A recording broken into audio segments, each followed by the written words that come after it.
Welcome boys and girls, Costin here with my unit tier list for the Wood Elves in Total War Warhammer 3 Immortal Empires. To complete the list of useless, which is unit tier list for elves in Warhammer 3. It is a joke to talk about tier list because it's either very clear with elves what you want to recruit, or you have some units that are really good and everything else is pretty pointless. That's to some degree the case for Wood Elves, though it can be a bit more interesting to talk about it. Though obviously you do have quite a few unit variants as well. So, starting off with, let's go discuss Glade Guard in Warhammer 3. So you have three versions of Glade Guard. You have the regular version, which you can recruit from any forest, and also from a lot of those minor outposts that you have, though you do need a structure for it. Then you have Glade Guard with Poison, and then you have Armor-Piercing Glade Guard. So, these three variants.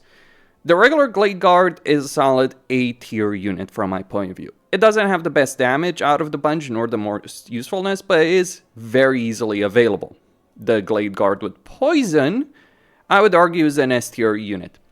The reason behind that, it is very available from Wood Elven settlements. You just need to get the barracks for it, to be sure. And it is just flat out better than the regular Glade Guard.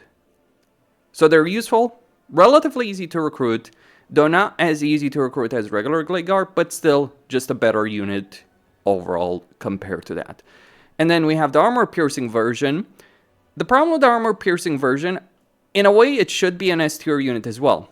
But the problem with them is you don't just need one building to recruit them, you need a second building to be able to unlock the upgrade that allows you to recruit these units in the first place. So that can be a bit annoying, especially when that specific structure also requires surplus points. Now, Wood Elf surplus points work differently than other races. Your main settlement doesn't require surplus points, but your economic structures and certain special structures, including the one that unlocks the upgrade over here, does.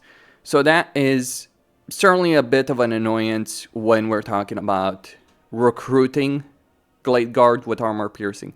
But obviously they're still very, very useful. Then we have Deepwood Scouts and Deepwood Scouts with Armor Piercing or Swift Shiver arrows. Not quite really Armor Piercing, just a lot of arrows. So both of these guys, really solid units. Obviously, they do require a bit of a higher tier, and again, you do have that problem that you do need a structure to unlock these guys. So, from a combat potential, these guys, the Swift Shivers, are better units, but they do require that structure. The regular Deepwood Scouts, pretty solid unit overall, good amount of damage, good amount of capability available to them. But personally, if I were to pick between Deepwood Scouts and Poison Glade Guard, I'd probably pick Poison Glade Guard. Obviously, Swift Shiver arrows are a bit of a different discussion with regards to the Wood Elves because they do have that kind of extra range capability, even if they are suffering in certain respects, but it's just that bit of annoyance with regards to just being able to recruit them. Then we have Stag Knights. I'd argue that Stag Knights are the only cav unit that's worth recruiting in a Wood Elven campaign. But here's the thing about Stag Knights. Stag Knights have the problem where obviously they're a great charge cavalry unit, but on the flip side, they're an expensive high tier cav unit that you kind of don't need in a Wood Elf campaign because you have a lot of options in terms of battlefield control. If you're dealing with enemy infantry and your range units are not enough, and usually the vast majority of times they will be, and you're dealing with enemy artillery, there's better options of dealing with enemy artillery than trying to dominate them with your cavalry. Because there's races that have either better cavalry, or when you do engage, or will be faster than you in terms of just protecting their flanks. So that can be a problem. Not a horrible unit, but just kind of pointless to recruit in a lot of ways. Same with Eternal Guard. So Eternal Guard, gonna have to probably just scroll down a bit. So Eternal Guard, there's zero reason to recruit these guys in any Wood Elven campaign.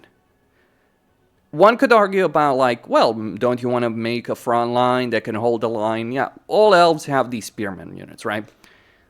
The thing is, Wood Elves are masters at killing their enemy in ranged, and not with a fixed line, but with a line on the fucking move, potentially. Or they can conceal themselves in the forest well enough, and then just ambush their enemies. So from that point of view, I personally take the perspective that Eternal Guard just pretty pointless as a unit in a Wood Elven campaign because of the playstyle. Not because the unit itself is horrible, it's not, for what it is. It's like equivalent to Dread Spears or High Elven Spearmen, pretty much that. But is there ever a reason that you need these guys, given the general capabilities of Wood Elves in a battle? The answer to that question is no, you do not. Then we have Forest Dragons. So Forest Dragons in a Wood Elf campaign, D-tier unit, they're a dragon. They're not the best dragon in the game. They're not horrible as a dragon. But while you do benefit, of course, from having a big single entity, flying unit, that is obviously fairly useful. They do get the job done in battle. I do kind of find them redundant in a campaign situation. Because ask yourself, what is the purpose of a big single entity? Well, it's so you can throw it in the middle of combat and kill everything in sight, or to have battlefield flexibility. Well, the thing is, Wood Elves do have plenty of battlefield flexibility elsewhere. And on top of that, with regards to big single entities, they have better choices.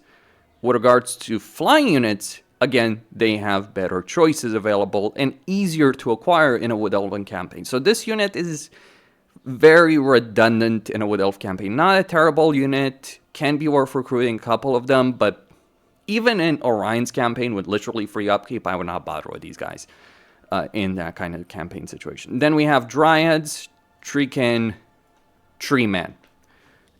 These are your principal frontline units. Not Eternal Guard.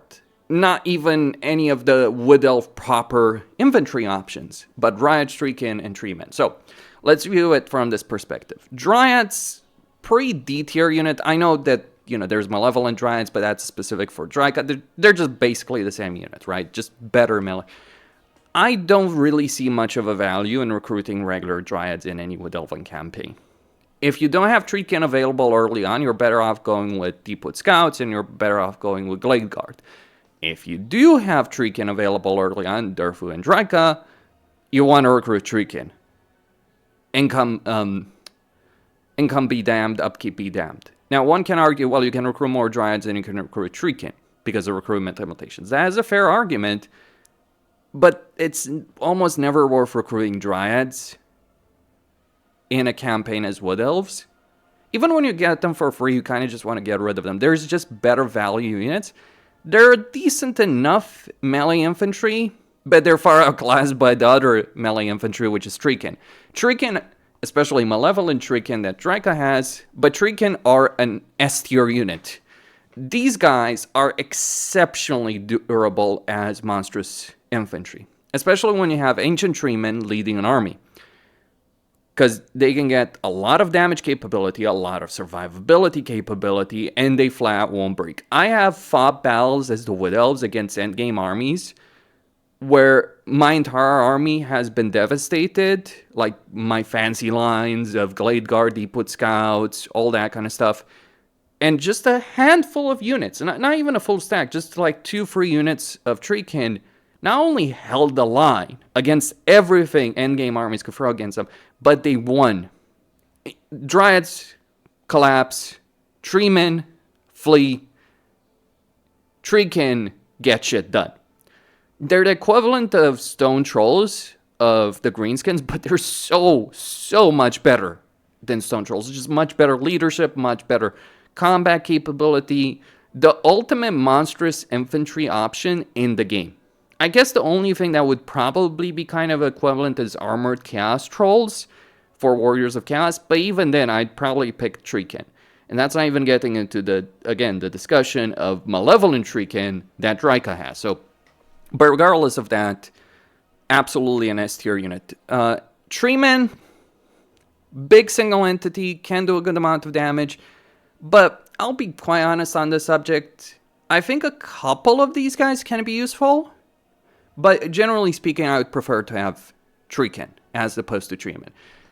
Deepwood does have a bunch of benefits with them, like wall breaker capability, to be sure. But even with that, I would not consider Treeman higher than B tier. You don't want to mass them. You don't need more than 1 or 2 of them in an army. They're a big target, right? They're equivalent to Ents, but let me just say, Ents in Battle for Middle-earth got shit done. Treemen in Total War Warhammer are the lesser version of Ents. Like, they're the nerfed Ents, if you will.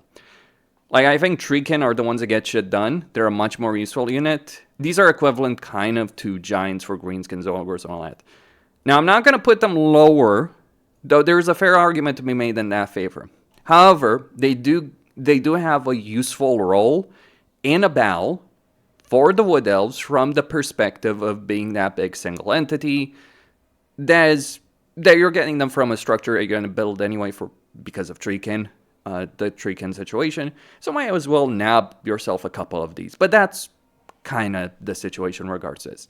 Then we have Waywatchers, the ultimate range unit of the Wood Elves. One could argue about Swift Shivers, to be sure. There's an argument to be made in favor of that, but Waywatchers overall in the majority of situations are just flat out a better unit. Amazing amount of combat capability, range capability, firing while moving, skirmishing capability, just like these guys will annihilate armies in a battle before the enemy gets even close to range. And this is, by the way, where Tree can come in. Because anything that can survive a Waywatcher ambush in a battle is not going to survive a couple of Treekin coming in behind those Waywatchers. Deepwood Scouts, Glade Guard, obviously they get shit done as well. But like Waywatchers are overall the best Wood Elf unit that you can recruit in a campaign. In general. Well, them and Treekin. Glade Guard with Poison are there because they're very easily accessible in a campaign fairly quickly.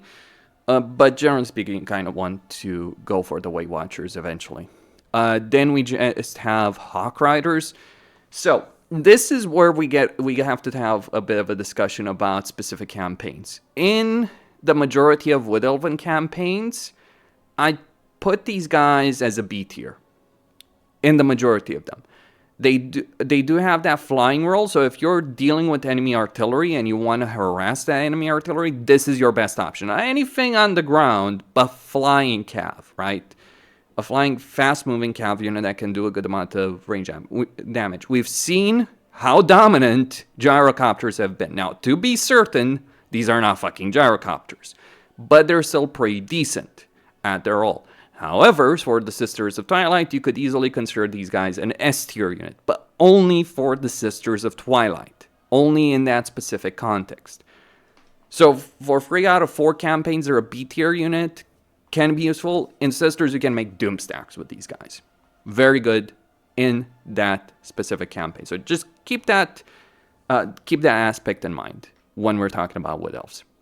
Next up, we have the Zoats, or however you pronounce them. I think they're a C tier unit, and let me explain why. They're not a great unit in terms of combat capability. However, they do have some pretty useful bound spells, and while Wood Elves have fairly easy access to magic, lords, heroes, not a problem.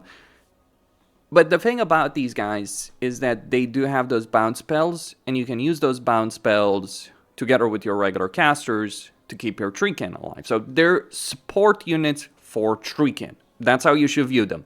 In terms of their combat capability, they're nowhere near as good as Treekin or some other units in a campaign. But it is that limited role they do have.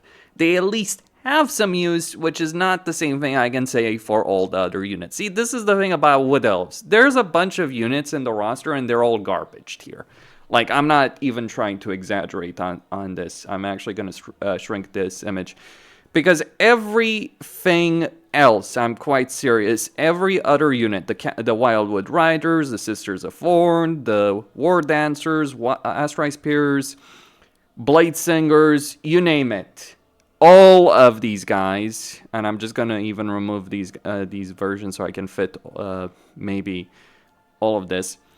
All of these guys are bloody freaking useless to recruit in a Wood Elven campaign. I see absolutely no reason, if you're playing Wood Elves, to ever recruit any of these units in a campaign. That's not to say, okay, so I'll just put Blade Singers a bit higher on this tier list. But from my point of view, these guys are all pretty useless.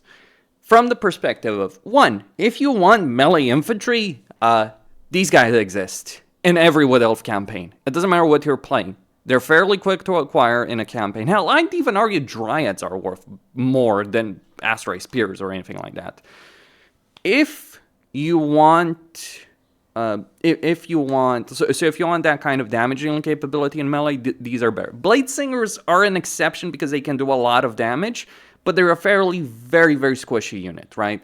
Cav option wise, what is the value proposition in a bunch of Cav options that are neither great in stand-up combat nor really great at charging combat, especially for a faction that specializes in ambush tactics, harassing tactics, right? In general, with most of their units. If you want line holders, you have them. If you want skirmishers, you have them. If you want units that are fast moving, you have them. They exist. So what is the value proposition in a Wood Elf campaign in recruiting any of the units over here in Eternal Guard without the shield? Actually, that unit is so crap it may not even be deserved. Though, to be honest, they're a bit annoying to... Eternal Guard with shield can be a bit annoying to recruit. So, from my point of view, there's literally no reason to get any of these units in a Wood Elven campaign. Sagonites I can justify sometimes. Blade Singers if I'm looking for a glass cannon type unit, but again, just very, very limited situation. But that's kind of the problem that we're talking about with Wood Elves, right? Because if you look at the roster of what you actually want to recruit en masse, like everything that you're seeing S, A, and B, you want to recruit. But especially you want to mass the units in S tier and A tier. You want to get a couple of units in B and maybe very rarely things in C and D. But that kind of creates a very boring campaign dynamic. Like, the Wood Elves have a lot of power, but they're dull to play because you never have that kind of army. You never have that incentive to go with any other thing in your army. Like, a good race is one where you have plenty of units, but they all are reasonable to recruit, even if they're in the same role, to be clear. Like, you look at Khorne. Like, I'll go with Khorne as an example because I think it's a great example. So with Khorne, you have cast warriors, right? Tanky units. Then you have dual weapons, good damage dealers. Then you have halberds, line holders.